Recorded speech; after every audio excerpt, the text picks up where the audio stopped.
The creator of the ABC comedy Speechless says it's a story he's wanted to tell for nearly 20 years. The sitcom is loosely based on his own life growing up with an older brother who had a disability. And while it breaks new ground by putting a special needs character front and center, it's the authenticity of the family surrounding him that gives this show its powerful resonance. Here's ABC's Nick Watt. One thing I like about this show is that you don't live in, like, the friend's apartment that's all lovely. You live in a terrible house. We do. It's not aspirational. And you're self-confessed idiots. Yeah. He's never had an aide speak for him before. Imagine the elevator pitch for Speechless. Oh, yeah, no, that means he's laughing. Kid with cerebral palsy, terrible house, pushy, protective British mum. Not her. Life's too short. According to the district, it's acceptable alternate access. Oh, look, there's someone else on the acceptable alternate access now. Boy, does it work. I was very scared that it was going to be terrible. Sappy, sentimental, overly dramatic, and our show is not that. The show is unique in today's TV landscape and very necessary. JJ has cerebral palsy. He's the Speechless of the title, played... I'm sorry, love, you were saying? ...by Micah Fowler, who also has cerebral palsy. That's the finger. You're making us laugh just with, like, little glances.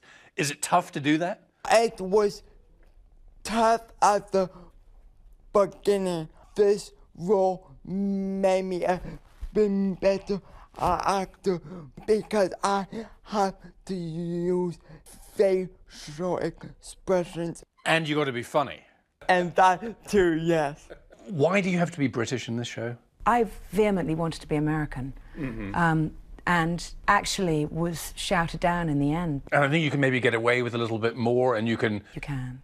Yeah. You can be a lot ruder in a British accent, it turns out. You didn't know that? I take advantage of that every day of my life. Because you're a slightly unlikely couple in a way. You're saying she's too hot for me. You're flat out saying she's too hot for me. Listen, internet.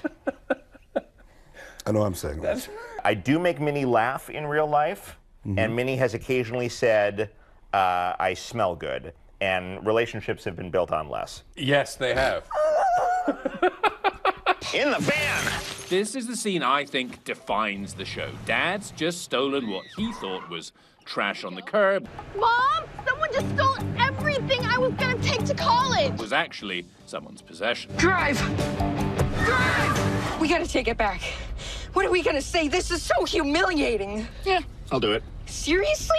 How are you okay with this? Because all this stuff, other people's opinions, it's nothing.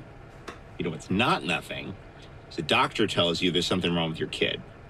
All the things he's never going to do, and it's a nice, long list. That's a speech that Scott Silveri's dad gave to him. Scott Silveri was an executive producer on Friends, created this show. His brother has cerebral palsy. My dad wrote that. He's not a poet or anything, but he's a guy whose experience really crafted his worldview. I wish he had more speeches like that. We got 23 episodes to fill. I'm sorry it took us so long to get in touch. Here's a sneak peek of tomorrow night's episode, the theme, cheating in school. I have received some complaints about JJ from the other students. They're jealous. They are.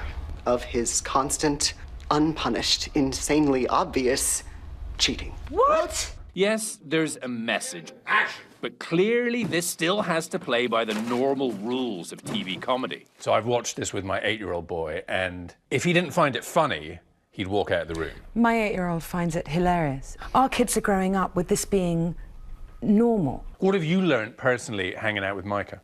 I've learned that he's very, very funny. He's a great friend. He has worked very hard to get this part and is having a ton of fun doing it. When I found out I booked the role, I was so excited.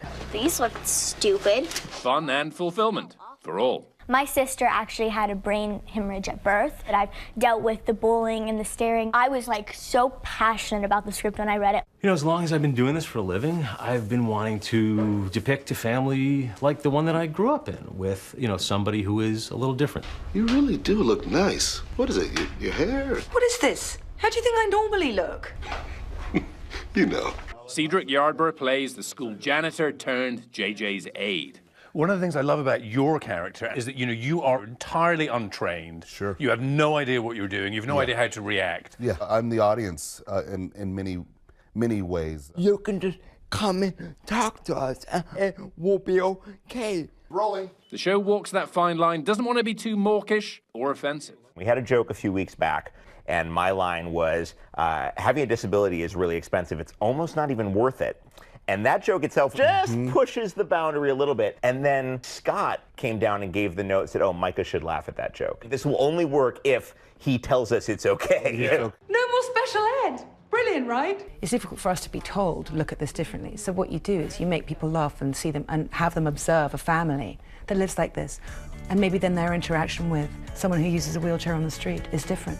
I'm Nick Watt for Nightline. Micah, what's up? In Los Angeles. You can catch Speechless Wednesday at 8:30 right here on ABC.